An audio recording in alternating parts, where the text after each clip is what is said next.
Ender 3 version 2 ஃபைனலாக நம்ம use பண்ண போகிற பிரிண்டரை பற்றி பார்க்க போகிறோம். இதை பற்றி டீட்டெயில்டாக பார்க்கறதுக்கு முன்னே Ender 3 Pro கம்பேர் பண்ணும்போது இந்த பிரிண்டர் எந்தெந்த விதத்திலலாம் அப்டேட் ஆகிருக்கு அப்படின்றத பார்த்துடலாம். ஃபஸ்ட்டு டிஸ்பிளேலேருந்து ஸ்டார்ட் பண்ணுவோம். இதே டிஸ்பிளேவை நீங்கள் Ender 3 Proவில் பார்த்தீங்கன்னா LCD தான் யூஸ் பண்ணியிருப்பாங்க. ஆனால் இங்கே கலர் டிஸ்பிளே யூஸ் பண்ணியிருப்பாங்க. கலர் டிஸ்பிளேவாக இருக்கிறதால இதோட யூசர் இன்டர்ஃபேஸ் ரொம்பவே சூப்பராக இருக்கும். அண்ட் இதில் கிளிக் வீல் வச்சிருக்காங்க. இந்த கிளிக் வீலை யூஸ் பண்ணி நாம மல்டிபிள் ஆப்ஷன்ஸை ஈஸியாக செலக்ட் பண்ணிக்கலாம். இப்போ நம்ம பிரிண்ட் பண்ணிட்டே இருக்கும்போது பவர் கட் ஆயிடுச்சுன்னா அந்த பிரிண்ட்டை ரெஸ்யூம் பண்ணுறதுக்கான ஆப்ஷன் வந்து இந்த டிஸ்பிளேலேயே நம்மளால் பார்க்க முடியும். ஸோ நம்ம டிசைனை நம்ம ரெஸ்யூம் பண்ணவோ இல்லை ஸ்டாப் பண்ணவோ இதை யூஸ் பண்ணிக்கலாம். இங்கே இருக்கு இல்லையா ஃபிலமெண்ட், இந்த ஃபிலமெண்ட் சம்டைம் எக்ஸ்ட்ரூடரில் கரெக்டாக ஃபீட் ஆகாமல் போகிறதுக்கான பாசிபிலிட்டிஸ் இருக்குது. ஸோ அதை செக் பண்ணுறதுக்காக இங்கே ஒரு ரொட்டேட்டரி நாப் வச்சுருக்காங்க.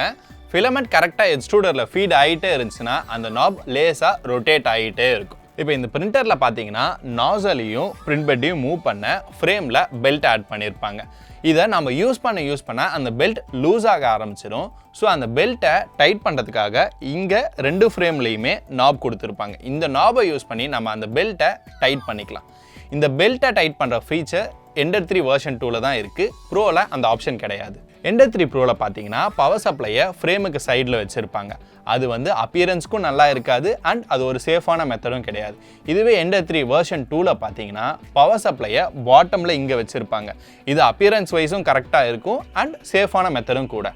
அண்ட் ஃபைனலாக பார்த்தீங்கன்னா இதில் ஒரு டூல் பாக்ஸ் இருக்கும். இந்த டூல் பாக்ஸில் நம்ம பிரிண்டர் அசம்பிள் பண்ணுறதுக்கு தேவைப்படுற எல்லா டூல்ஸுமே இருக்கும்.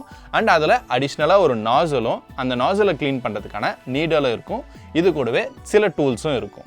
Ender 3 version 2 பிரிண்டரோட அட்வான்டேஜஸை பற்றி பார்க்க போகிறோம். ஃபர்ஸ்ட், இது ஒரு DIY பிரிண்டர்ன்றதால இதோட மேனுவல் பார்த்து உங்களாலே இந்த பிரிண்டரை 10 to 20 மினிட்ஸ்லேயே அசம்பிள் பண்ணிட முடியும்.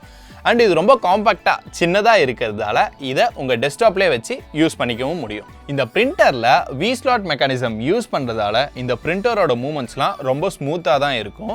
அண்ட் அதோட சைலண்ட் மதர் போர்டு யூஸ் பண்ணுறதாலையும் பிரிண்ட் பண்ணும்போது இந்த பிரிண்டரோட சவுண்ட் ரொம்பவே கம்மியாக தான் இருக்கும். அண்ட் இந்த பிரிண்டரோட குவாலிட்டி அண்ட் பர்ஃபார்மன்ஸ் ரொம்பவே சூப்பராக இருக்கிறதால இந்த அஃபோர்டபுள் ப்ரைஸ்க்கு பிகினர்ஸ்க்கு இது ஒரு நல்ல பிரிண்டராக இருக்கும்.